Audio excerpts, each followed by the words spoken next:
All right, let's kick it over to the sportsbook plays that are getting our attention here for the RSM Classic, lovely Sea Island, Georgia, the Gold Coast.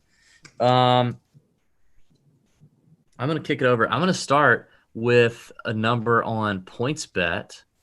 By the way, if you want to sign up for PointsBet and you're in a legal state, I believe New Jersey, Indiana, Illinois, maybe Colorado, Tennessee. I don't know. I can't keep up. TJ 250 gives you a deposit bonus there. You check that out on PointsBet.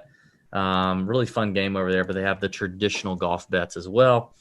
Harris English is at 28-1. That is probably the shortest that I will look to go for the RSM Classic is Harris English. Love the iron play. And, I talked about this earlier, just I realize his record here at the RSM is not great, but he does come into this year's event in form that we've not seen out of Harris English maybe ever. So he comes in playing as good as he's ever played at a course he's very familiar with, and 28-1 is what I like. Another player who also arrives in great form, better form than he's come into in years past at this event is Russell Henley at 30-1. So I like Russell Henley here at 30-1, Harris English at 28. Those are the shorter numbers. And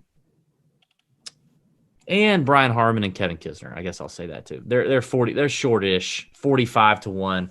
Well, both short in stature, but also short in terms of the odds this week. 45-1 for both Harman and Kiz.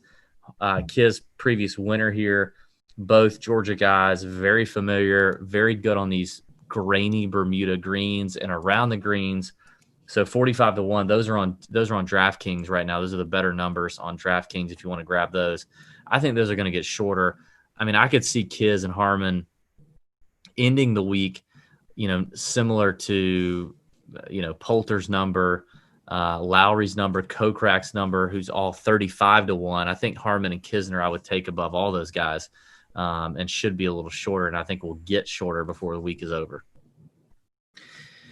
Well, if one of the shorter guys I like, not in stature, but as far as odds are concerned, and that's Sungjae Im. I mean, he's 22-1 on DraftKings. He's 20-1 on PointsBet.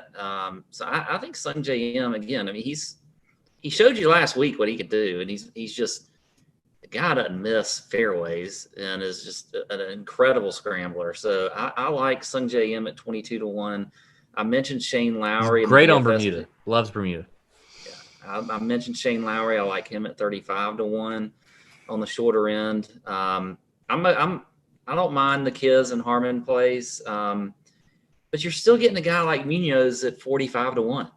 I mean, but he's just. I mean, I think that's a good number. Why would you not take the same money that you would spend on Munoz and put it on a guy like Kiz, who's just as good as Munoz, has the same winning upside, if not more, has won here before. I don't like the value on Munoz at 45-1. I know he's playing well. He is playing well. I actually think he's got a better chance to win than Kiz does. No. Kiz has not played near as good as Sebastian has in the last like for a while.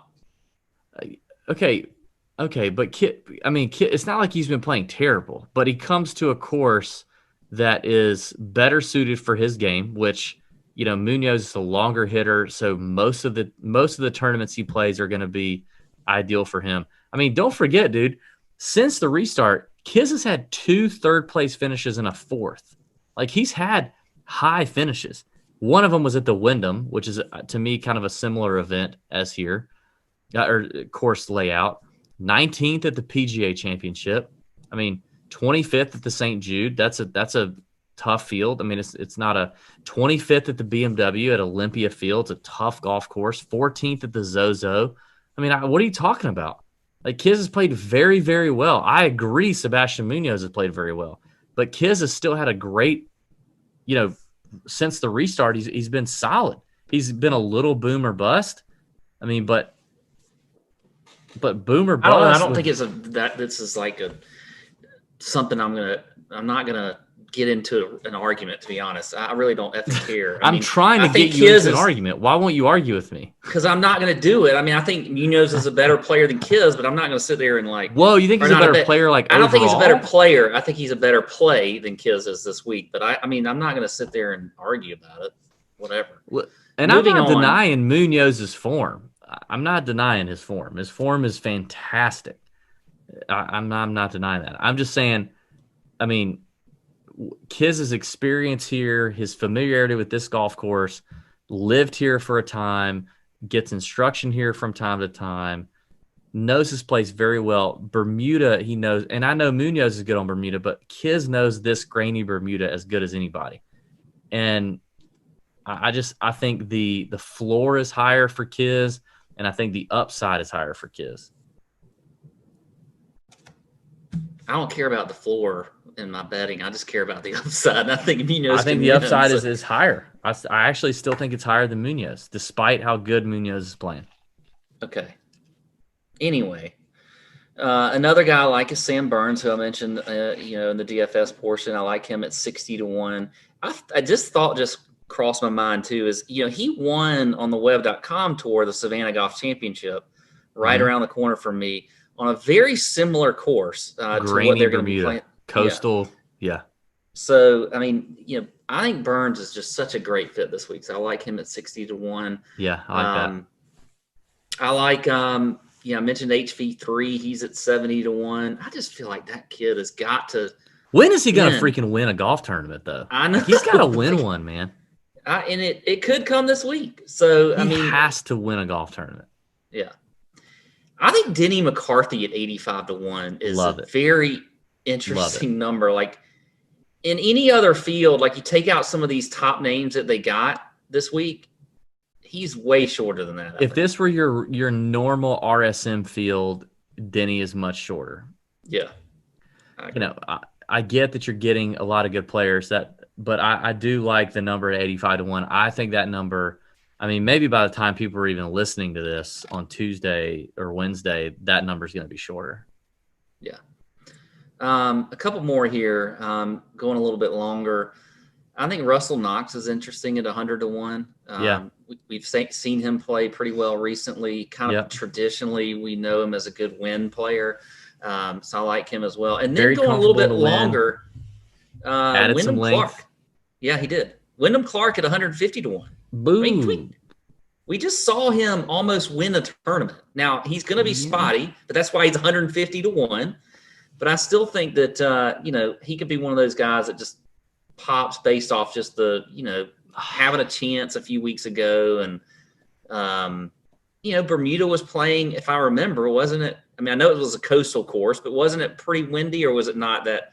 Or am I thinking it wasn't terrible, but I just don't like it when a guy like that, like the thing that they do best, or at least one of the things that they do best, is kind of neutralized. And for him, that's distance. Now, Wyndham Clark is a great putter. He's actually a lot of people don't understand how good of a putter Wyndham Clark is. He putts well. He hits it a long way. That's what he does. And I just don't love that that's a little bit neutralized here. But yeah, I mean, he should have won, honestly, at Bermuda, not Brian Gay and his self. He should not have won, but he didn't. Okay.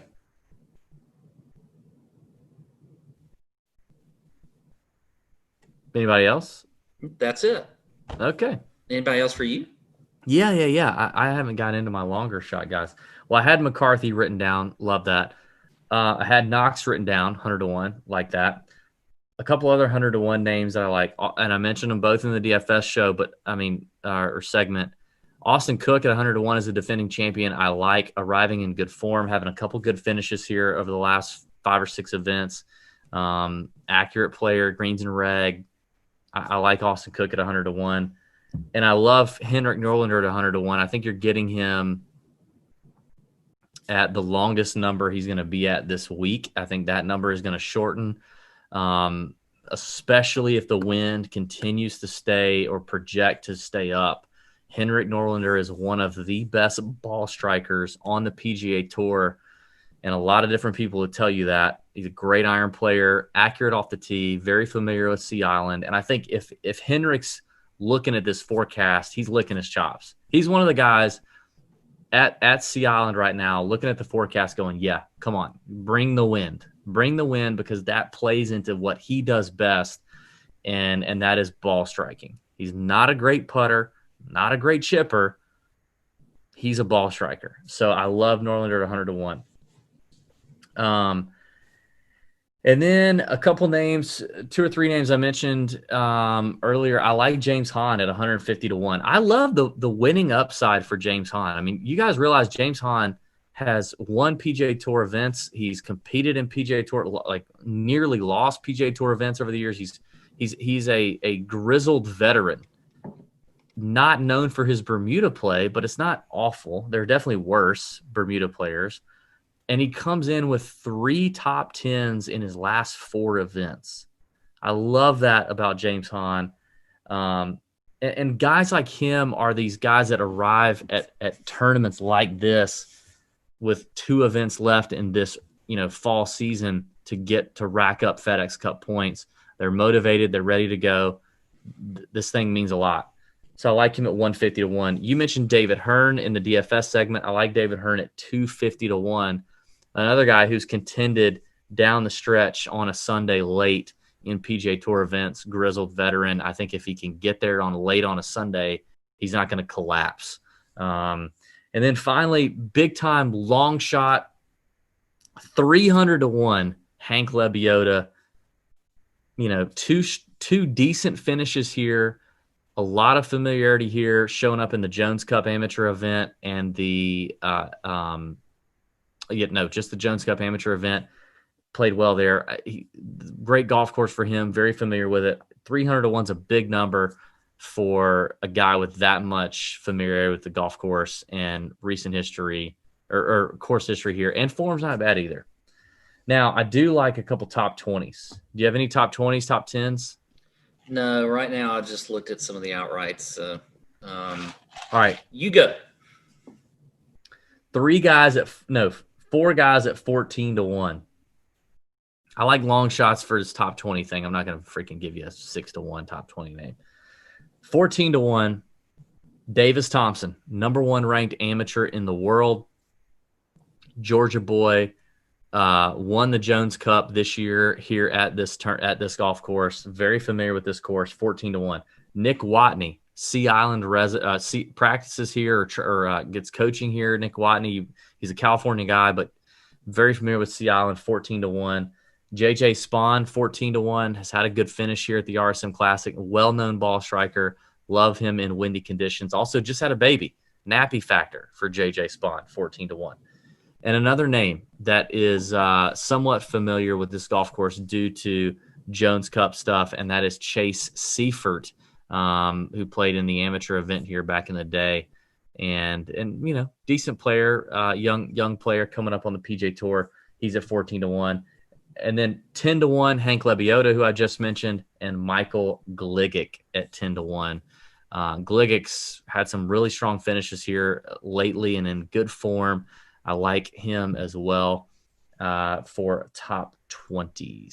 So there you go. That's the Sportsbook preview.